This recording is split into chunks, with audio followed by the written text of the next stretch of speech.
Good evening, everyone. I'm Riley King, and welcome to the Riley King Newscast, right here on the Riley King Network. Let's begin. We have a lot of news to get to this evening. First up, man charged with sexual assault in Massachusetts appears in New Hampshire court. Let's take a listen to that video from WMUR News 9, Amy Cavino.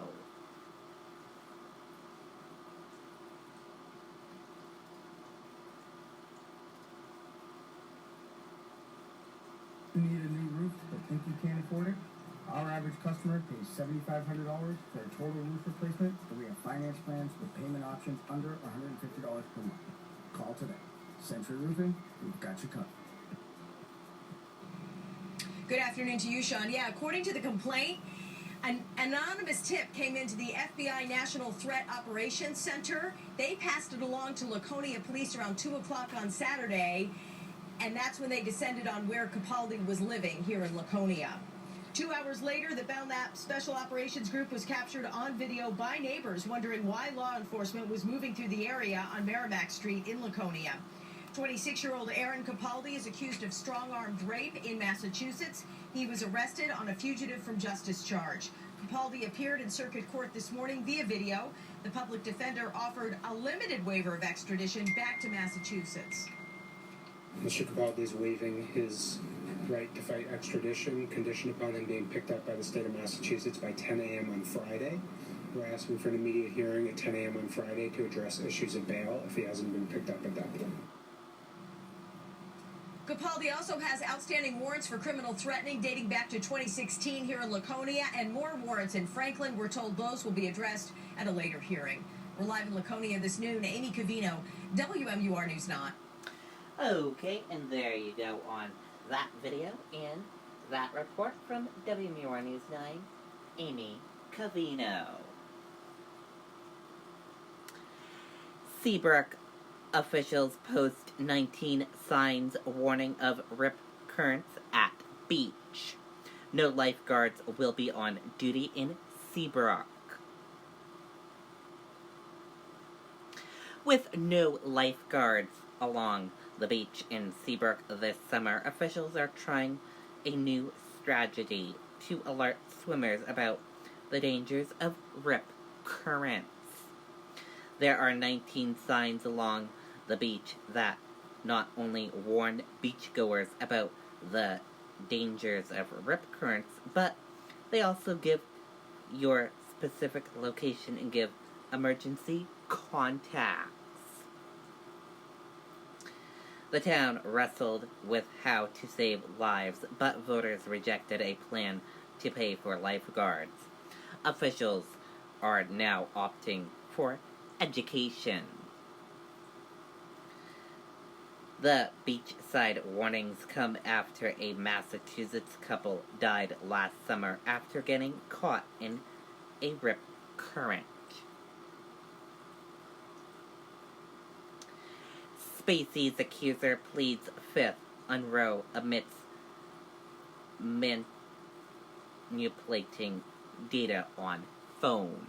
Let's take a listen to that video from WCVB Todd Skaskiewicz.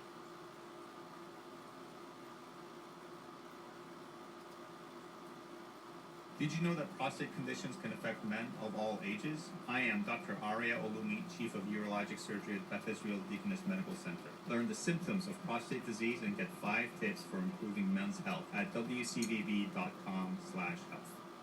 Finally, good afternoon. Kevin Spacey was not here today, but a dramatic day in court nonetheless. So much so, in fact, that defense attorney Alan Jackson asked the judge to dismiss the case today.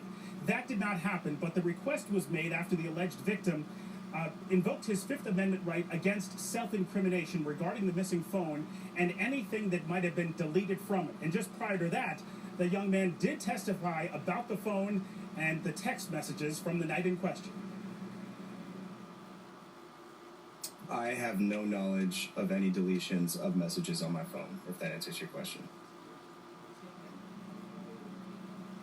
The alleged victim acknowledged a discrepancy between screenshots that he sent to police and the more complete version that investigators found during the data extraction of the text messages from that night in question 3 years ago when Spacey allegedly groped him inside the club car. Also this afternoon, Heather Unruh took the witness stand, testifying that she did in fact delete some things from her son's phone prior to turning it over to police. However, Unruh insists that she did not delete anything relevant to the case. If you were to guess, how many messages, photographs, Snapchats, videos, whatever, did you delete from the phone before Not a lot. before handing it over to Trooper Donovan? Not many. There were just a couple of things that concerned me that I spoke to Will about, because as a mom, when I see my son doing something that I don't think he needs to be doing, I had conversation with him about it. No one wants that phone more than we do. Well, I beg to differ. No. It's central to the case. We turned it over because it was central to the case, and no one wants that phone found more than we do. You turned it over because it was central to the case after you were able to manipulate certain things on the phone, correct? Yes or no? I deleted a couple Yes of or no? videos. Well, you're making it sound sinister, and there was no intent on my part. The next hearing in this case is scheduled for July 31st, by which time the defense expects to file a motion to dismiss. Also today, we got more detail about the civil case that was dropped on Friday. Heather Unruh testified that there was no settlement leading to dropping the civil case. Reporting live on Nantucket, Todd Kiskevich, WCVB News Center 5. Okay, and there you go on that video from WCVB, Todd Kiskevich. Michelle Carter files appeal with U.S. Supreme Court over involuntary manslaughter conviction. Let's take a listen to that video from WCVB, Todd Kiskevich.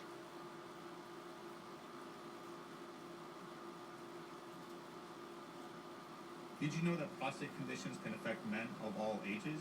I am Dr. Aria Olumi, Chief of Urologic Surgery at Beth Israel Deaconess Medical Center.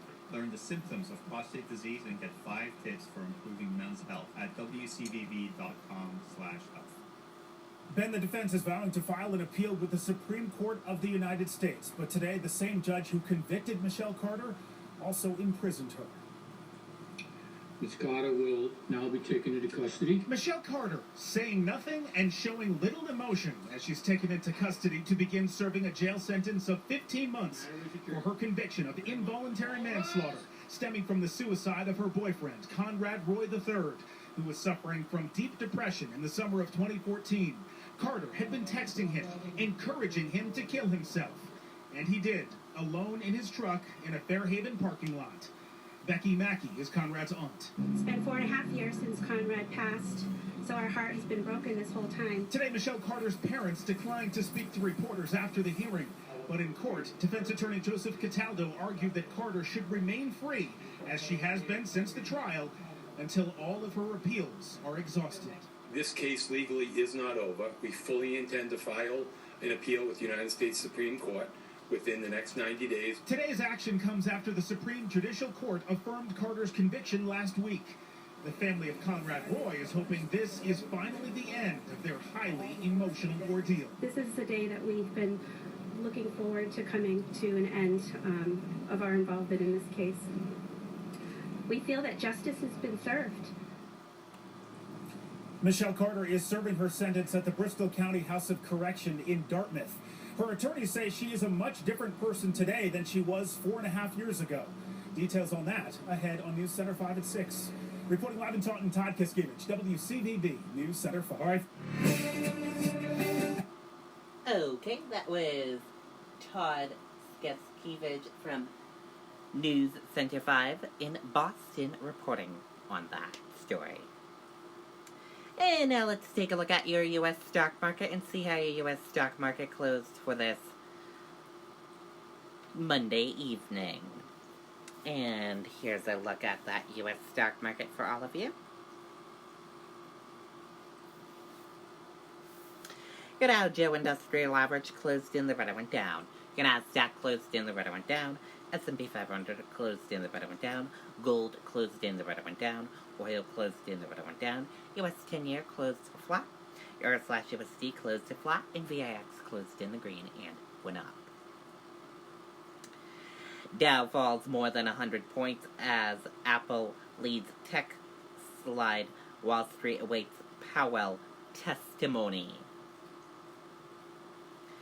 Stocks fell on Monday as losses in Apple shares pressured the broader tech sector. Investors also braced for key testimony from top Federal Reserve officials later this week. Trump says we only have one planet as administration continues to roll back regs. President Donald Trump said his administration will fight for a better environment in a speech that did not mention the environmental threat of climate change on Monday. And that is it for this Monday evening edition of the Riley King Newscast, right here on the Riley King Network. I hope you all have a great rest of your Monday evening, and I'll see you back here tomorrow for another newscast. Good night, everyone, and bye. I'll have a news report coming up in a little bit. Goodbye, everyone.